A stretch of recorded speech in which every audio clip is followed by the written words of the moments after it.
Moon Knight was just revealed. Who is he behind the mask? Stay tuned to find out. Welcome back, Gainers, to another incredible, exciting, fantastic episode of ComicGains. And if you're new to the show, I'm Adam. I'm Zach, and this is Princess Royal Highness. She's doing the princess wave. You do too. Bow down in respect. And of course, there's a Coco dog.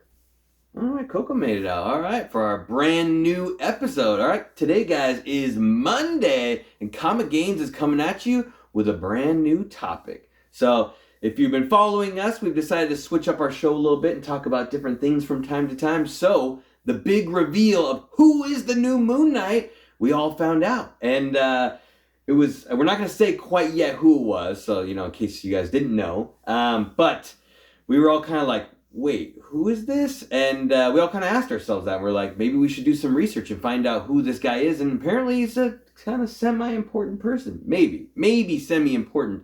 So, we're going to give you guys some backstory on what Moon Knight's been up to, what led up to this big reveal, if you've been reading the current Moon Knight run. And then we're going to give you a nice bio on who the guy behind the mask was. Right, Zach? Mm-hmm. Absolutely. Yeah, so it should be real exciting, especially if you're into Moon Knight or if you're into Marvel. This is going to be an important show to watch. And as always, before we get into all this talking, your mouth gets really dry, you gotta wet your palate, what's right? a drink? I'm gonna give you a bio on this drink. It's Premier Protein. It's a cafe latte edition. Ooh. 30 grams of protein, 1 gram of sugar, so not too much, and 25 vitamins and minerals to keep the body going. Do you think some of the minerals are dirt?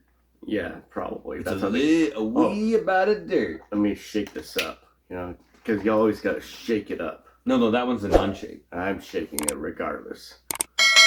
Do you ever shake up your ketchup? Ooh, sometimes. Mm-hmm. The water goes to the top. Anyway, it's pretty dang good. A little bit of coffee? It is pretty good. Small amount of coffee? You know what else has a small amount of coffee? When you hang out with us on Whatnot, and guys, don't forget, this Saturday is Whatnot Con. Actually, it's going to be running the whole weekend from April 11th through April 14th, but the Gaines crew got a spot. We are in the show, 5 p.m. Pacific Standard Time. Come hang out with us. We have all the exclusives from the con that are going to be there, and we are starting them off at $1, and we don't care how cheap they go. So come hang out. Zach and I also loaded up the show with a ton of really rare Silver Age books, so you want to be there as well. Also starting at $1. It's going to be insane. Come hang out. Whatnot Con.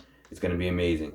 All right, guys, let's dive deep. So this is going to be kind of like an explanation type show. And really, in order to talk about the big reveal of Moon Knight, some of you out there might be like, well, who is Moon Knight? Why do I even care about this reveal of the new Moon Knight if I didn't even know who the old Moon Knight was? So just for you guys and everybody else out there, Moon Knight, obviously, we got a nice background up here. He's a popular character, came out in 1975. His real name is Mark Spector, and he debuted in what, Zach? Werewolf by Night 32. Werewolf by Night 32, yeah. And he started out as a bad guy. So him and like 2 other dudes were the villains. At this time, Werewolf by Night is the main character of the book, so obviously he's not the bad guy. But Moon Knight, these 2 other guys were the bad guy. And it's written by Gil Kane, or drawn by Gil Kane and written by Doug Moench. A pretty popular book, awesome series. And people kind of fell in love with the way he looked. I don't know if it's necessarily like the way his character talked, but they really liked his design. It was a really cool design. So they decided to give him his own solo book in, I think, Marvel Spotlight 28. So they gave him like his own book and let him be the main character. And they kind of were like, this is what he does, this is how he looks. It's pretty cool. They also introduced that in that series that he has multiple personalities, which is kind of a cool new thing for any character in comic books. So he's actually 2 separate people. He's got Jake Lockley and Stephen Grant are his 2 multiple personalities. If you guys watched the Marvel Moon Knight TV show, they did it like a little bit differently where like when he was like Stephen Grant, right? Wasn't he like Mr. Knight? When he was like, when he would like turn into Moon Knight, he actually turned into a different Moon Knight. Yeah. It doesn't so much happen that way in the comics. He just kind of goes on like different adventures as like different people, and it kind of gives them like a different aspect. It's cool. It's a very cool thing that they added in that. Well, after that 2-issue limited series, they came out with the big book, Moon Knight issue #1, which I think everybody and their mom bought that book. You know, I mean, for 1980, a lot of people have the Moon Knight #1, which is, you know, it's a very cool book. Really important thing about this book is that all these covers were then drawn by Bill Sienkiewicz, which they're all really beautiful for the whole run, all the way to like I think issue 38 is the final issue. And important thing of this one is you get the actual origin of Moon Knight. And you get introduced to the god Khonshu and the fact that like he was killed and he gave his soul over to Khonshu and was like, hey, you know, if you become my avatar, who Khonshu's the god of the moon, right? Yeah. I'll bring you back to life and then you can fight bad guys only at nighttime. I mean, I'm sure he fights during the day, but I think originally it was like only at nighttime, right? Yeah, and that's a cool aspect, and it ran all the way through and finished at 38. And I think over the years, I would equate, and this doesn't have to be for everybody, but I would equate Moon Knight sort of similar to Ghost Rider, where people really liked how they looked, but maybe weren't so keen on like their stories as much, you know? Like everyone wanted to keep having Ghost Rider and Moon Knight like in stories or have their own book titles, but at the same time, when people really like broke down and read it, they were like, is it good? I don't know. I mean, maybe some people are real big fans of it and they really like it. I'm not going to be like one way or the other, but I know a lot of people are kind of like maybe the stories weren't there. Run into a lot of people who didn't like Ghost Rider stories over the years, but they did happen to keep him around. Moon Knight, we're talking about Moon Knight, not Ghost Rider, gave him a bunch of different stories, series were written by different people. Some people wrote him differently where he had like not really touched on his multiple personalities at all, and then sometimes it went really heavy into it. There was like the short-lived Volume 2 that came out and ended really quick. He did have the long-running Mark Spector Moon Knight series, which had some good stuff, but that was a lot of like 90s, you know, the weird 90s time where like just a bunch of like action and like some good covers. I don't know if the insides matched how good the covers were, but you got Moon Knight that came out in 2016, which is the Jeff Lemire one, which a lot of people really like. Okay. You know, where he's kind of like in the psych ward, and they're really all about like, is Mark Spector even like the real guy? Is he actually like Jake Lockley? Is like Khonshu just even like a figment of his imagination? You know, any of that stuff like that. So it's a interesting stuff. Well, why am I telling you all this? It's just some good backstory. It leads us to the current last series. I guess if that makes sense. Current last series. Well, in 2021, we got the issue Moon Knight, issue #1 came out, and this is actually volume 9. If you guys are wondering, they actually had 9 different volumes, which led us to this. And this is the Jed McKay, the big time writer now, and Alessandro Cappuccio did the interiors on this book. And if you guys, at this point when Jed McKay was starting to write this, he was relatively new to the scene, but people really enjoyed his work so much that he's now writing a massive amount of stuff. Like, he wrote the Black Cat series. He's writing Avengers title right now. Doctor Strange. He's the architect behind the Death of Doctor Strange. Okay, cool.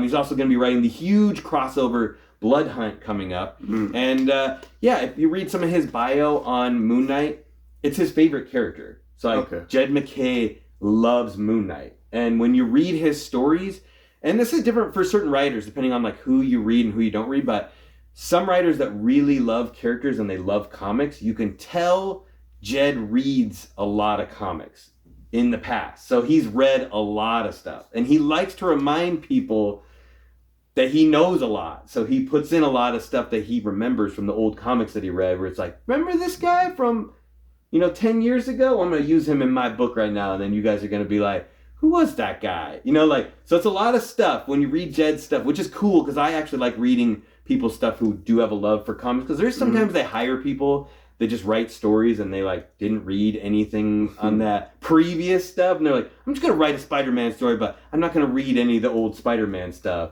I'm just gonna make it up. Like Kevin Smith. Well, yeah, some of that, although I do like Kevin Smith stuff. He gets into writing this series, and it's one of my first Moon Knight series that I've ever read the whole way through. I love it. A lot of people really dig this story, and he added in like a bunch of new characters as well as using old characters. So just right off the bat in issue 1, he introduces Reese the vampire, who's a pretty major player in the book. So, and he also starts what they call the Midnight Mission. I didn't realize he didn't have that until this series.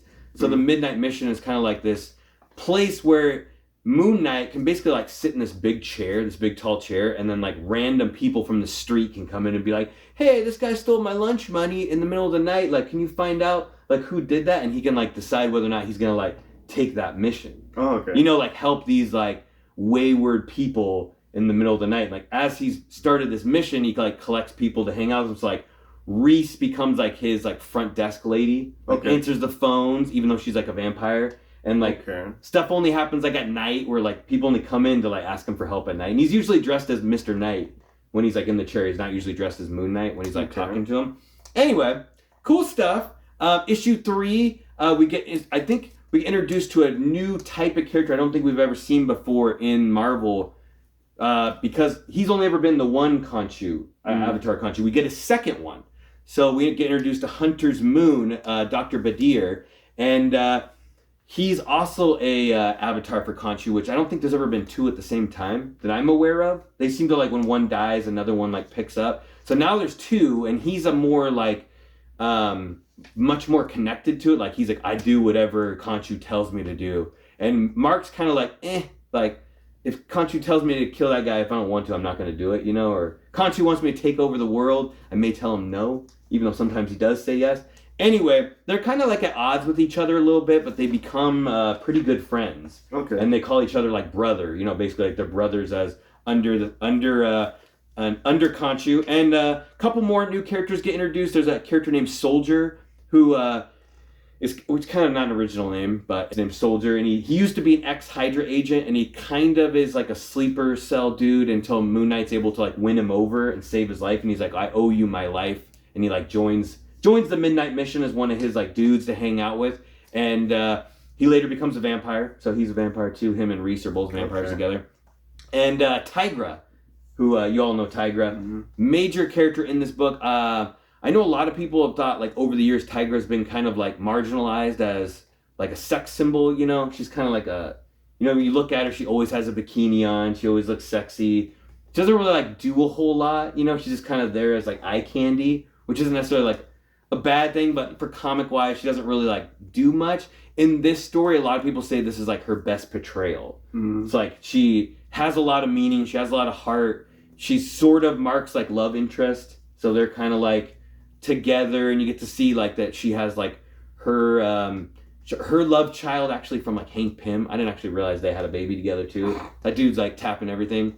But like she had to deal with being like a single mom and being interested in Mark and the fact that he has like multiple personalities at the same time, which is cool. That's like the whole group, the Midnight Mission group. And basically throughout this 30-issue run, they introduce old villains that we've seen before, but they're sort of like in the shadows. Like it takes a while before you get to find out that Zodiac is sort of like the midway run villain. And he's a pretty cool character. He's kind of like a psycho that sort of has powers that can do a bunch of stuff. He's like the halfway villain where they're like, who's pulling the strings? And it turns out to be Zodiac. And it's like this big reveal. You're like, oh man, Zodiac's cool. And then later on you find that someone's even pulling Zodiac strings. And there's some secret guy who's like the main bad guy. And that's what kind of leads all the way up to close to the last issue. I think it's like issue 25 or 26 where they reveal who the main bad guy is. And the interesting thing is Jed actually has that guy who turns out to be Black Spectre. Who, if you guys know, Moon Knight has Black Spectre's kind of one of his like main bad dudes.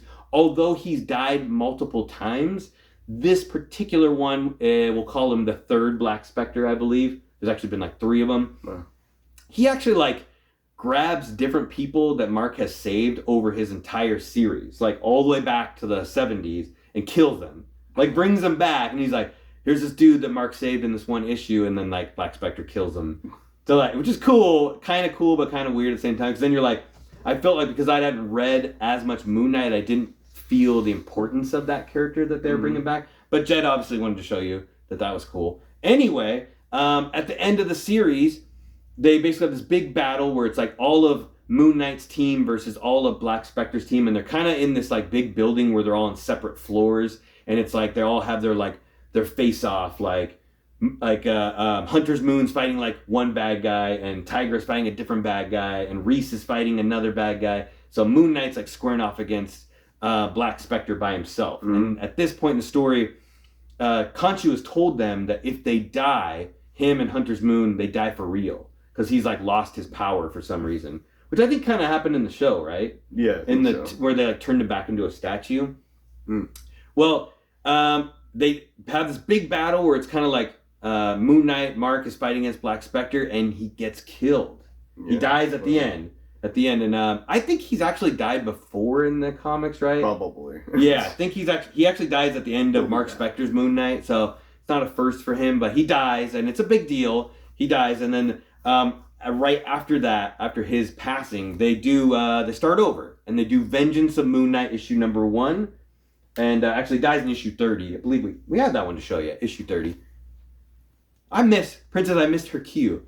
Issue 30, that's the death of Moon Knight, so a last issue of the book. I will tell you as well, there's a Scotty Young version of this book, which nobody's really talked about, and on the cover of issue 30 is the new Moon Knight in the Scotty Young format, which is weird because they credit his first appearance in issue 1 of Vengeance of Moon Knight, but he's actually on the cover of the Scotty Young version. So keep that in mind because I actually realized that while I was looking through the books and nobody said that so far. So that might be his true first appearance is the Scotty Young issue 30. Did they allude to that there was going to be a new Moon Knight? Yeah, right at I think you knew he was going to die, and then there was promotion that there was like going to be a new Moon Knight. So you knew that the book was going to come out, that there was going to be Vengeance of Moon Knight number 1, and there was a Moon Knight on the cover, and he looks different.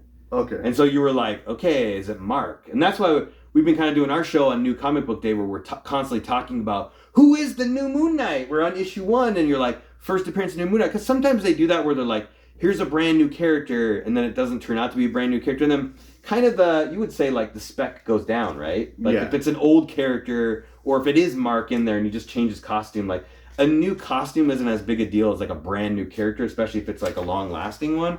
So anyway, Vengeance of Moon Knight issue number 1 comes out, and it's a beautiful, I think that's a David Finch cover. But they have the same team. So Jed McKay and Alessandro Cappuccio both working on the book again. So it's the same group. And if you guys have not looked inside these books, Alessandro's artwork is insane, and he's relatively unknown. He's a relatively unknown artist. So he's killing it on these books. So I'm sure he's going to be famous in the near future. So keep an eye on that guy. Anyway, each one of these issues leading up to issue 4 showcases a different character of the Midnight Mission. So you've got, basically you've got like Soldier, Reese, you got Tigra, you got Hunter's Moon. They all go to, I wrote that down. They all go to, sit on the couch with a, what's that called? Where they talk to like a doctor about their feelings. I always forget this term. Psychiatrist. Yeah, each one goes to a psychiatrist, and they talk about Mark's passing and how they're going to like continue things as the Midnight Mission. You get to see them sitting in the chair talking to folk and being like, oh, what's your problem? Like, we'll help you even though there's no Mark. And then this Moon Knight shows up and he's aggressive. So they're constantly fighting him, like the team. And he actually kicks the crap out of like most of the members on the team, beats up Hunter's Moon. So he's clearly a little more powerful than them. And his outfit is more black. So he kind of has like a more black cape. And each one you're like, who is he? Who is the new Moon Knight? And I was like, I thought they were going to tell us at issue 1, and then they didn't tell us in issue 2, and then they didn't tell us in issue 3, and then finally we get to issue 4, and they go through the whole one, and after they beat him, they rip his mask off, and they're like, it's this guy! And I'm like, who is that guy? Right? I'm like, and then all this, I'm like, I kind of know the name, but like, what is his importance? And that's what led us to this video. And I was like, none of us really know who this guy is. So Zach did the due diligence, and he's going to let us know who the guy was. So without further ado, who was the guy? Well, it was Shroud. His real name is Maximilian Quincy Coleridge, right? That's an awesome name. Yeah, that's, I just call him Max. The Shroud. I just call him Max, and that's about it. So he first came out in Marvel Super Villains Team Up number 5. Mouthful of a title, right? Yeah, it's or it might be just Super Villain Team Up 5. Just look up that. Yeah, that's fine. Old book too. Yeah. And some people overlook this series quite a bit. I think there's like only 8 to 12 issues or something like that. There's not a lot in there. It sounds about right. And it's something like that. And it's mainly featuring villains, I believe, and mostly I think Doom, or Doom is the majority of them. And he's the best villain, right? Yeah, he's pretty tough. He's pretty tough. I mean, he's able to go head to head with, a quad team, Fantastic Four. Yeah, that's true. And he does pretty good against them. He has magic and science. Put them together. All in one. He can fart rainbows. So in this issue specifically, it's Fantastic Four versus Doom with also Submariner, right? So, opening scene, let's get into this real quick. Open scene, Namor breaks through the door, breaks through a window, is like, help me, Fantastic Four, you're my only hope. Not those specific words, but basically that's what's like going Princess on. Leia? Yeah. Help me. He seemed pretty weak. I was really disappointed in how weak he was. So much for being that something Rex, that cool name that they call him, like as his side moniker. Something Maximum Rex, or anyways, doesn't matter. Well, he can't breathe, right? Because he breathes underwater, right? Or originally, maybe he could breathe above, but anyways, he can only breathe water. He can't breathe Namor? air. Yeah, Namor. At least at this point. Oh, okay. When they're writing, because like he gets, I think later on he gets weaker if he's not wet, right? Yeah. Well, I think originally he could breathe above, but then he had like some kind of mutation. Oh, okay. And so. And, at this time, he got a new suit in his series, like issue 30. Oh, yeah, that one with, like, the V. Yeah, okay. And it turned, and he goes to Reed Richards on the team, because Reed Richards actually made that suit for him, so he could breathe above water. I was wondering why that was so important. They were like, Submariner's new suit, and I'm like, who cares? Like, what am I, his tailor?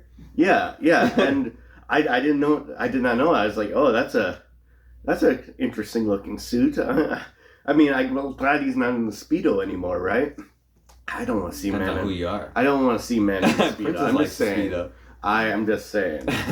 And then, of course, it was kind of funny because Reed Richards makes like a joke about it, like, yeah, this is, or no, someone says this suit is like pretty horrible. I wonder who designed it or something like that. And then kind of looks like she's like, so they were popping off on the person that designed pointing it. at the artist? At the artist that designed it. I don't know. There was some beef going on. I could tell on how they wrote that.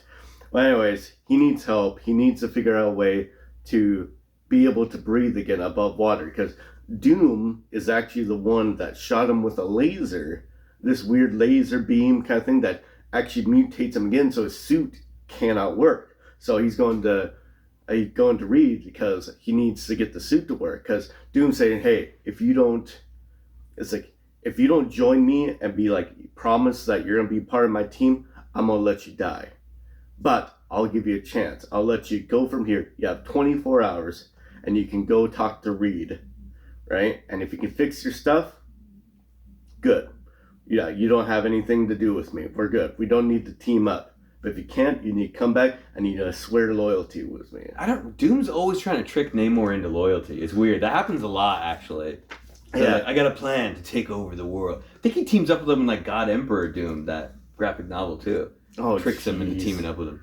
Well, he does a couple other things before that. They also give like a little backstory to show that he's serious. He actually goes and attacks Atlantis, probably kills some of his people. Nice. They had to evacuate or something like that, and then all that happens, and then they're trying to fix him. And as that's happening, Human Torch sees someone across the street on the roof. I was like, who is that? Who's that watching? They popped up their head and then they disappeared. So he goes over there, and it's Shroud. Oh, weird. Okay. It's Shroud, like staking out the place. Is he in the costume? He's in the costume. Oh, cool. He's like, how do you see in that thing, kind of thing? He was asking him, and they fight, and apparently he fights Dr. Doom. No. Human Torch flies over to the building. Okay. And they're like, hey, what are you doing over here? I need some answers. Like, hey, I'm just staking it out. You don't want any of this. Like, you know what? Human Torch is like, no, I want to fight. So he shoots out like a fireball at him. Apparently he's fire resistant. Nice. He's fire resistant. Let's see. It was kind of funny because he coated his cape with asbestos. to make him, which doesn't sound very safe to me. Like later he gets cancer from his own cape. Probably they're gonna make mesothelioma. Well, he beats the crap out of it and like he disappears like a ninja. I'm like, what the heck? All right. Okay. He beats up Human Torch. Beats up Human Torch, and then after that happens, Namor decides, it's like the last hour. It's like, and Reach is like saying, I almost figured it out. It's like, no, you didn't. Namor says, no, you didn't. I don't have any time. So now I must go back to Doom, and now I must serve him. So he flies off, and he's nothing if he's not a man of honor. Yeah, because it wasn't. And then of course, Shroud is still like hanging around there. He follows them. He follows Namor and the FF to where Doom and them are, to try to try to do something. They don't really make it quite clear what he's going to do. It seems like he wants to fight Doom, but they don't really give a reason. And that's how that book ends. Random. Okay. All right. I mean, that's a good start, but they don't explain like who hired him or like why he's even there. No, they don't explain anything. And then of course it skips to 2 issues where they explain a little bit more. Issue 17? No, issue 7. Issue 7. Oh, okay. And that's actually the origin of Shroud. Ooh. So I skipped book 6. Okay. Right? So there's going to be like it doesn't seem like a lot happened with regards to Shroud from that issue, from issue 5 to issue 7. You never skip an issue. Yeah, I skipped an issue. It doesn't seem like it never gives much information. Anyways, Shroud meets up with Namor at the base where Doom is, and probably Latveria, right? And he offers to help Namor defeat Doom and all of that. And he also conveniently decides, I'm going to tell you about my backstory. Oh, okay. That's always important. Right before you team up with someone, you got to let them know who you are, right? And it had to be a long story because... And Namor's like, dude, I didn't need this, man. But... Yeah, it's like, it's like, I don't know. I don't need to know anymore. It's like, no, you got to listen.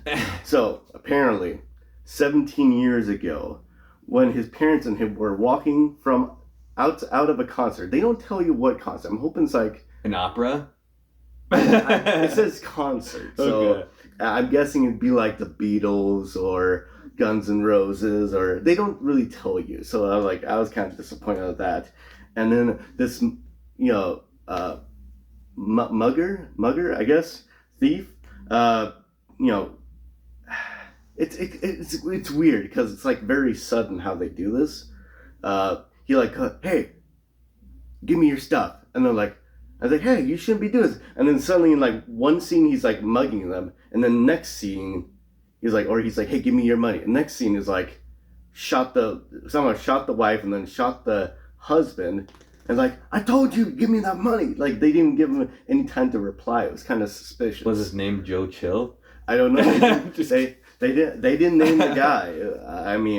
Anyways, they take him to the hospital. They die at the hospital, but the kid, of course, survives. Sounds oddly familiar. Yeah, and he decides to dedicate his life to going after criminals. So, yeah, fight all criminals and killers. He wants to fight all of them. So he becomes all of them? Yeah, as many as he can fight. So he becomes a scholar. That's what he's like. All criminals and killers. That's his goal. That's his only goal. But not Jadewalkers, though. He's cool with them? Jaywalker is a criminal, but only if he can convict him. And they know only violent criminals. He's like all criminals. So he becomes a scholar in criminology. He becomes a scientist that studies in evil, I guess. Evil. It didn't quite make sense. He got his degree in evil? Yeah, a degree in evil to better understand it. He got his doctorate in evil? Yeah, science of crime and evil. Trained his body to be equal to a special agent, travels to Nepal, and he joins a cult to learn the dark arts. He's like, went to Nepal and joined the League of Assassins. It's all like... He's trained by a guy named Raz Al Ghul. Wait, they don't even name the dude that trains him. But it's the Cult of Kali. And Cult of Kali, yeah. Yeah, that's important, I think. And their skills, it's the skills that they teach you, abilities to control men's perceptions and women's, of course, but they don't say that. He's like, it's perception. So it's like you see him, he might not actually be there. I'm guessing perceptions. This is what I'm guessing. After he learns the art, they after they learn everything they can teach him, they take a brand and they brand his eyes, makes him blind. What? Yeah, they brand him with their symbol. Oh, he's blind too? Yeah. Oh, I didn't know he was blind. So now he's also Daredevil, Batman, and a ninja. Batman is a ninja. Batman, Daredevil, ninja. I mean, did he get any heightened senses? I mean, if you don't. Yeah. He says like, I didn't need to see you after I got all this training, and then they took my eyesight. They only fight people in the rain. Yeah, they brand his eyes. He ran out because they're in the pole, so there's a lot of snow. He buries his face in the snow, and when he gets up, he tries to walk back to the temple, but the temple disappeared. Oh, whoa! The temple is gone. Is his face all like messed up too? Like it's like burned or something? He has a symbol of the coat of Cali on his face. Oh, okay. Yeah, he can't see. He's blind. Oh, okay. He's blind. I'm a little more interested in this character now. Then he goes back to America and he makes the suit with all his scientific evil and crime knowledge and all that stuff. And he makes the suit and becomes Shroud. Goes back to America, makes the suit, becomes Shroud. And then he wants to fight Doom to make a name for himself. Oh, okay. As like it's not like his ultimate goal is like, I need to team up with Namor. Yeah. Seems like a cool guy. As far as I know, Doom is the first like evil person, criminal, killer that he went after. And he wants to get his name out there, like show that he's actually not just another average Joe. Yeah, one and done. A one and done. He fights Doom. He studied him. All of his fighting techniques, all of his weapons, and he's able to counteract a lot of the stuff, and then he pushes him off the cliff. He beats Doom? He beats Doom. Oh, wow. Yeah. Oh, okay. Yeah, Chalk one up for the new guy. He beats Doom, and then he goes about to Namor. He's like, you see? He wasn't that tough. And then it shows him Doom actually gets washed up, like people from the place that he destroyed, Atlantis. They migrated to somewhere else. I believe that's what it was. They looked really weird. And they actually pulled him out of the river because there was a river on the downside of the cliff.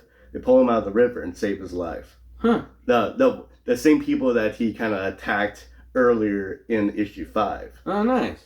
So it's like, okay, maybe they just didn't know that was him that attacked him. That's going to be awkward when they find out. So, yeah, Doom's still alive, but Shroud whooped his butt. Cool. All right. That's a good first outing. Yeah, not too bad. The read was dated. It was kind of hard, but... it's like 70s, right? Yeah, it was a little dated, but not bad. Not horrible. Bronze Age isn't quite as bad when you're reading. So sometimes, I mean, sorry for all you guys that love Silver Age, but Silver Age sometimes is a little bit harder to read. Now, if you're going back. You almost have to translate it, add stuff to make it more a little interesting, You're like, Gene, get back in the kitchen and make everyone a sandwich on the X-Men team. Gene, I raised you, but now I want to... I'm not joking. That's nothing to do with time. Oh, Professor X. Oh, yeah. Professor X. And then, of course, I guess he does some stuff in between that and the last book we're going to talk about. Okay. So, yeah, we'll give you guys a little update what led to him becoming the new Moon Knight. So I guess he joined the Night Shift? Night Shift. The Night Shift. It was like one of the teams he joined over the years. Well, no, he made the team. Oh, he made the team? He put the team together, and his purpose was all of the people in Night Shift besides him are criminals. Oh, okay. So his goal is like Suicide Squad? Yeah, but his goal, he makes them believe... Captain America 330, first appearance of the Night Shift? He makes them believe that they have some kind of motive, like financial motive, to going after other criminals and not mutants, but like there's like these kind of goblins down in the sewer. Their base is in the sewer. Goblins. Like Teenage Mutant Ninja Turtles. And they got some ooze too. Yeah, there's a lot of stuff down there, a lot of ooze. But anyways, the guy's name's Ivan. I think he said his goal is he's making them believe that they have a monetary ulterior, like a monetary motive, but his action motive is to make them basically anti-heroes and go after criminals. Take these criminals, make them anti-heroes, and go after other criminals. Okay. And maybe make some money while they're doing it. I don't know how. I don't know what their business plan Hopefully is. He's really charismatic. Underneath that cloak. He got 5 or 6 people that like follow him and believe in him. And he does look like a villain. He does look Shroud does, yeah. He looks like a bad guy, kind of, which is crazy. Yeah, and basically that's the issue. Oh, yeah, also D-Man dies. Oh, D-Man gets killed? Yeah, D-Man. I didn't know he died in that one. They go to the Power Brokers facility. Yeah.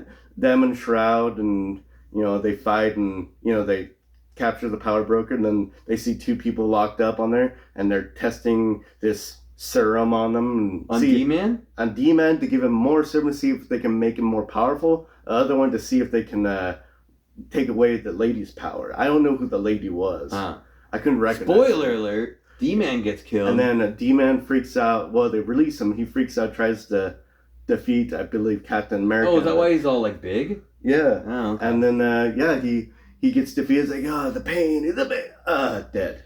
Oh, no. A D-Man becomes Dead Man.